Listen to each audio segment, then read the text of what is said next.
On achète une maison pour s'y sentir en sécurité. On ferme la porte à clé pour laisser le danger dehors. Mais que faites-vous quand le danger est déjà à l'intérieur ? Que faites-vous quand ce ne sont pas des rumeurs de voisinage, mais des rapports de police officiels, signés par des officiers assermentés qui décrivent l'impossible ? Ce soir, je vais vous raconter 3 histoires vraies de maisons maudites. Des histoires où des familles ont perdu la raison et où des sceptiques sont devenus croyants en une fraction de seconde. La dernière histoire en particulier concerne une entité si violente que la police refuse encore d'en parler aujourd'hui. Alors, avant de franchir le seuil de ces maisons avec moi, vérifiez que vous êtes abonné et que la cloche est activée. C'est le seul moyen d'être averti quand il sera temps de sortir. Restez bien jusqu'à la fin, car la 3e maison pourrait bien ressembler à la vôtre. Notre première descente aux enfers commence en novembre 2011, à Gary, dans l'Indiana. Latoya Ammons emménage dans une petite maison de location avec sa mère et ses 3 enfants. Dès les premiers jours, l'ambiance est lourde.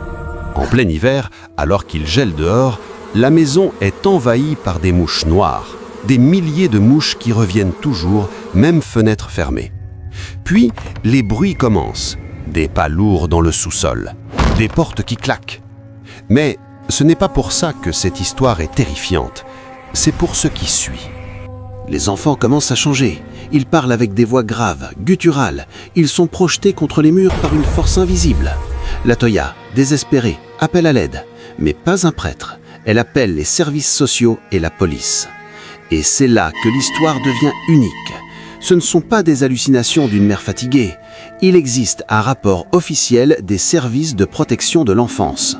Une assistante sociale, Valérie Washington, et une infirmière sont présentes dans la chambre d'hôpital où les enfants sont examinés. Dans le rapport officiel, Valérie Washington écrit noir sur blanc « Elle a vu le plus jeune fils, âgé de 9 ans, glisser à reculons le long du mur et monter jusqu'au plafond. L'enfant a marché sur le mur, défiant la gravité avant d'atterrir sur ses pieds. L'infirmière a corroboré les faits. Le capitaine de police, Charles Austin, un vétéran de 36 ans de carrière, sceptique pur et dur, a visité la maison. Il a pris des photos.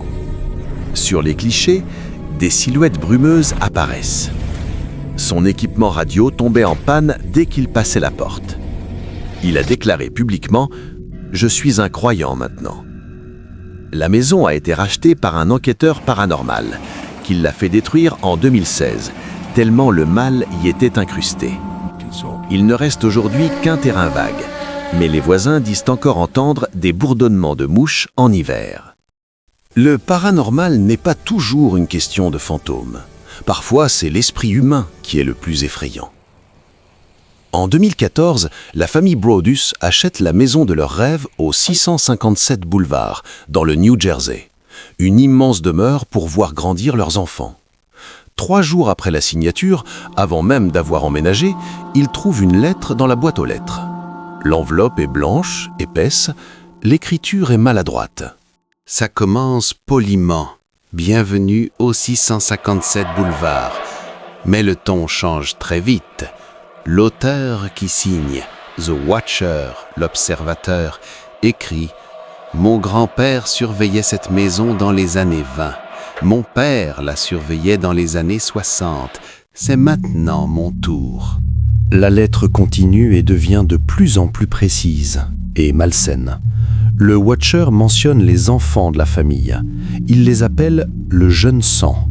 Il écrit « Avez-vous déjà trouvé ce qui est caché dans les murs? Pourquoi êtes-vous venu ici? Je vais vous appeler par vos noms. » Il décrit précisément les enfants, leurs prénoms et l'ordre dans lequel ils jouent dans le jardin. La famille Brodus est terrifiée.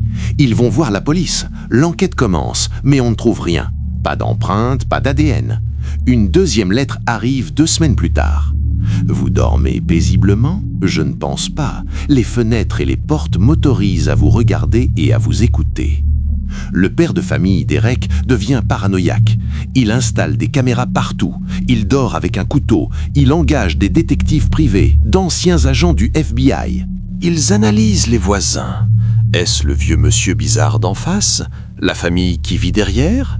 Chaque voisin est suspect. Les lettres continuent. Qui a la chambre face à la rue? Je saurai dès que vous emménagerez. Ça m'aidera à planifier. La famille n'a jamais emménagé.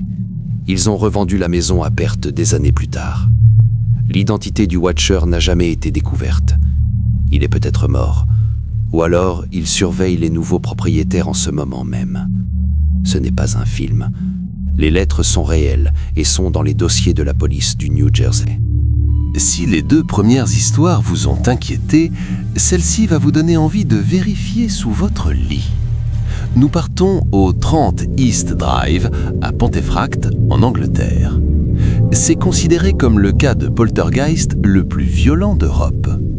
En 1966, la famille Pritchard emménage. Joe, Jean et leurs 2 enfants, Philip et Diane. Au début, c'est classique. Une poudre blanche mystérieuse tombe du plafond, des flaques d'eau apparaissent. La famille surnomme le fantôme Fred pour dédramatiser. Ils pensent que c'est un esprit farceur. Grave erreur. Une nuit, Fred décide de montrer son vrai visage. Les lumières s'éteignent, la température chute glacialement. Diane, la fille de 12 ans, est dans sa chambre. Soudain, elle est projetée hors de son lit. Non pas poussée, tirée. Une main invisible l'attrape par les cheveux. Ses parents l'entendent hurler. Il court dans le couloir. Il voit l'impossible. Diane est traînée de force dans l'escalier, remontant les marches, tirée par sa chevelure. Elle hurle de douleur. Ses pieds ne touchent plus le sol. Son père essaie de l'attraper, mais la force est colossale. La jeune fille est traînée jusqu'en haut de l'escalier et lâchée brutalement. Elle a des marques rouges en forme de doigts sur le cou. Ce n'était que le début. L'entité que l'on appelle désormais le moine noir, car une silhouette de moine a été vue penchée sur les lits, est devenue de plus en plus agressive. Objets lourds jetés sur les gens, tentative d'étranglement la nuit. Contrairement à d'autres histoires, les Pritchard n'ont pas fui tout de suite. Ils ont vécu des années avec cette terreur. Aujourd'hui, la maison est vide. Elle ne peut plus être habitée. Mais des enquêteurs y vont parfois. Il y a quelques années, un rapport de police a mentionné qu'un officier entré pour vérifier une effraction est ressorti 5 minutes plus tard, pâle comme la mort, refusant de dire ce qu'il avait vu. Il n'y est jamais retourné. Ces 3 maisons existent toujours. Le terrain vague de l'Indiana attend une nouvelle construction. La maison du Watcher a de nouveaux propriétaires qui surveillent leur boîte aux lettres chaque matin. Et le 30 East Drive attend sa prochaine victime dans le noir. Dites-moi en commentaire, laquelle de ces situations briserait votre santé mentale le plus vite? Les enfants qui marchent au plafond, le stalker invisible ou l'attaque physique du moine noir? Je lirai vos réponses si vous avez le courage de les écrire. À bientôt pour une nouvelle nuit blanche.